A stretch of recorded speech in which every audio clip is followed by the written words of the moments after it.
ලෝක ආර්ථිකයේ හදවත බඳු රතු මුහුද සහ හෝමස් සමුද්‍ර සන්ධිය අද යුද පිටියක් වෙලා.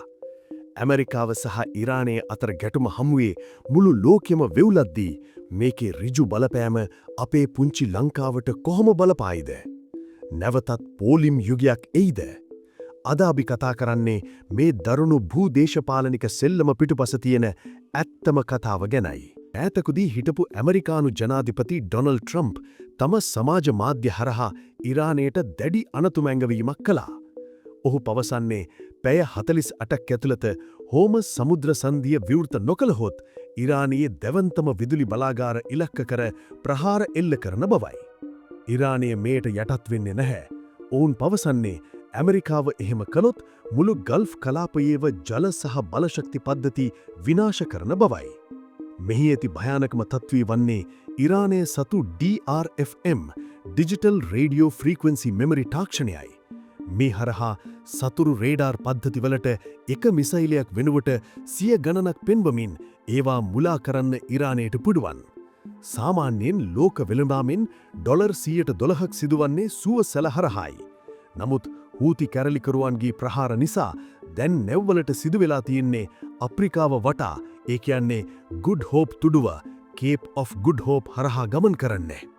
මේ නිසා ගමන් කාලය දින 10 සිට 4 දක්වා වැඩි වෙනවා.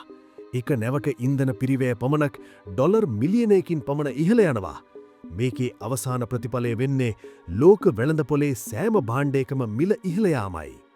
ලෝකයම මවිත කරමින් ඉරානය කිලෝමීටර් 4000ක් දුර විදිය හැකි මිසයිල අත්හදා බලා තිබෙනවා. ලංකාවට ආසන්නව පිහිටි ඇමරිකානු සහ බ්‍රිතාන්‍ය යුද කදවුරක් වන ඩියාගෝ ගාශියා දූපතට පවා ප්‍රහාර එල්ල කිරීමේ හැකියාව දැන් ඉරානය සතුයි.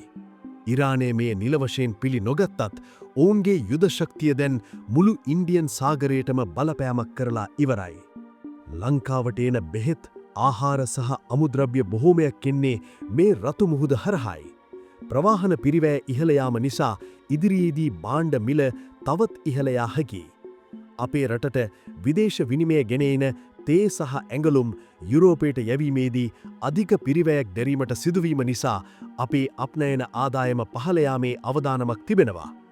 ලෝක වෙළඳපොලේ තෙල් මිල ඉහළ යාම නිසා ලංකාව තුල නැවතත් විදුලි ගාස්තු සහ ඉන්ධන මිල සංශෝධනය වීමට ඉඩ තිබෙනවා.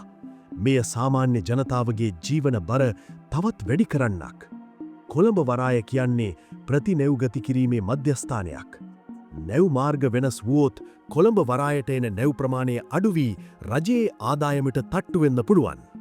මැද පෙරදිග ඇවිලෙන මේ ගින්න අපේ රටටත් දැඩිව දැනින්න පටන් අරන්. මේක හුදක යුද්ධයක් විතරක් නෙවෙයි ආර්ථික යුද්ධයක්. ලංකාව විදිහට අපි මේකට ලෑස්තිද? මේ තත්ත්වය ගැන ඔබ මොකද හිතන්නේ?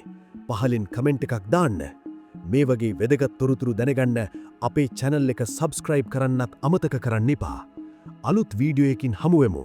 ඔබට සුබ දවසක්.